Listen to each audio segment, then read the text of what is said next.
So in this one, we're going deeper into the All for One fight that's going on. We're finding out some things, and at the end of the chapter, two people show up. So let's get into it. The chapter begins with Hawks and Genus discussing All for One's greatest weakness, the mask. Stain's stolen records from Tartarus allowed them to see that he escaped from the prison while carrying that huge chair, so he needs these breathing apparatus to stay alive. So after All for One broke out of Tartarus initially, we saw him holding up that huge respirator device thing. And also, that was around the time when he had run into Nagant and Overhaul, a character who would easily solve all of his problems here, right? If he would have just took Overhaul's quirk, he could have just like remodeled himself and been good to go, right? At least on paper. I'm sure some of you will disagree with me. It's fine. And I'm just really surprised he hasn't taken Overhaul's quirk. Like, what is going on with that? I mean, he's in captivity, but that doesn't really mean much nowadays, especially now. Therefore, their strategy was based on gathering a small number of heroes with considerable offensive power to strike in sequence and destroy the mask. Well, this seems simple enough, although I'm sure it will be way more difficult in execution. But if that is how he ultimately winds up kicking the bucket, like just suffocating, that would be fitting, but it's not going to be that simple. There's going to be this big extravagant thing that happens with All for One before he goes down, I'm sure. Back to the present, and we see Endeavor and Hawks advancing with everyone. All for One throws air slashes, but Endeavor blocks with Hell Current, giving Hawks a chance to throw some feathers that catch fire and fly towards All for One. So these air slashes, I'm assuming, are one of those crescent things that we saw emanating from one of his fingers at the end of the previous chapter. Going forward, we're actually going to see him use a few of the quirks that he revealed. All for One realizes where they are aiming and blocks the feathers. Hawks tries to attack from behind with his feather swords, but All for One uses the goo that came out of his finger to stop him. He continues the taunting, saying that even Recovery Girl wasn't able to get his wings back to their former glory, but Hawks just laughs and says that both him and All for One are already way past their prime. Unfortunately, that is very true. Hawks' wings are a far cry from what they were. I mean, they look pretty withered in this chapter. Not sure if Overhaul would be able to fix this issue. Maybe this is more of an Eri fix, which, by the way, Horikoshi, just pull the trigger with that stuff. Just make Eri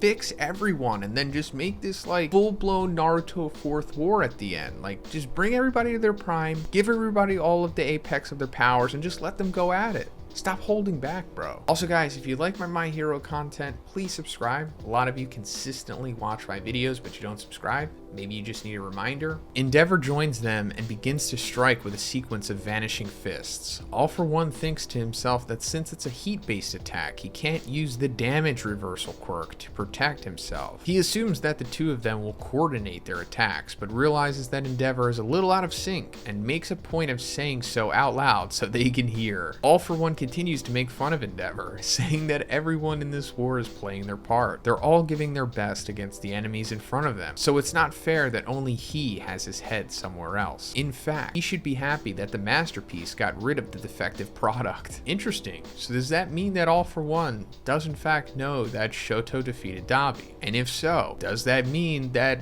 there is some kind of quirk bomb in Dabi? To be honest, I'm kind of hoping that there is, because I don't really think it would necessarily be a good thing if Dabi got some kind of quirk awakening at this point and it just like washed away his sins, and it's like, it's okay guys, I'm Toya again, I'm not Dabi anymore. Now I have an ice quirk, or I have some kind of new Fire Phoenix quirk, guys. I think it would be more fitting if he just exploded. Endeavor gets angrier, but Hawks yells at him to not listen to him and asks him to remember what happened to All Might and Kamino when he fell for these provocations. So yes, that is very true. This is like a part of All for One's game. Smiley trash talk to his opponents. And during that Kamino fight, Gran Torino was telling All Might the same exact thing. In fact, Gran Torino also says that that's the reason why All for One was able to like mangle All Might's organs in their initial big epic grand fight that led to All for One becoming a potato. Like, apparently All Might had him on the ropes and then he said some crap to him, and then I don't know, it's implied that he like shot him in the stomach or something, or maybe he stabbed him with like a spike or something, similar to what he does to Endeavor in this chapter. But then again, Gran Torino also says that his quirk set was completely different when he initially fought All Might, so it could have been something else, but it doesn't matter because we'll never never see that fight. That's when All For One says that long ago, he was already keeping an eye on the result of Endeavor's relentless search for power. He's the kind of guy who doesn't miss a chance to plant a seed when he finds good soil. And then comes the final blow. You didn't find Toya's body back in the day, did you? So yeah, a couple chapters back, it was revealed that All For One somehow knew what was going on with Endeavor and Toya, and then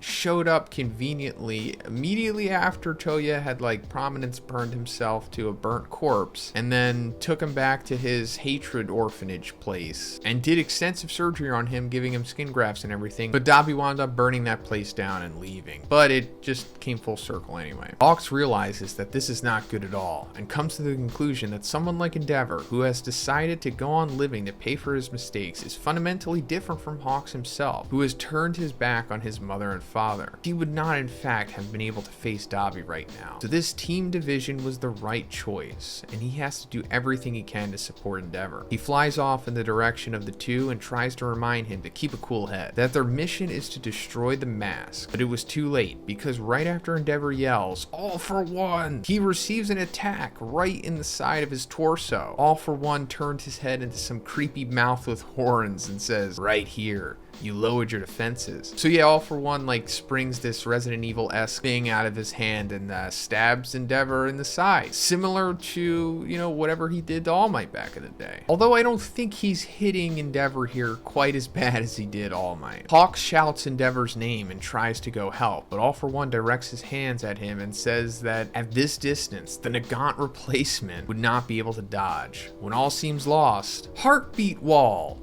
Jiro arrives flying, riding Tokoyami. So yeah, it looks like All For One is about to blast Hawks with the same thing that we saw Shigaraki use against Star and Stripe. And out of nowhere, Jiro riding on Tokoyami comes and shoots like a heartbeat wall right in front of Hawks, saving him from getting annihilated. Jiro asks Tokoyami not to swing too much because she hasn't gotten used to flying yet, and the situation there is very tense. Hawks is in shock and says that they shouldn't be there, and that if they don't run away soon, they will die. Tokoyami ignores the warning and says that although he's not as strong as Endeavor, he'll stay there to synchronize his attacks with Hawks. All For One calls the two of them insects that fly around one for all, and says that in the comic book he read with his brother, several of the secondary characters were killed by the Demon King. Man, it's been like 100 years. You're still on that, All For One? Jiro tells him to leave the fiddle faddle to after he has defeated them.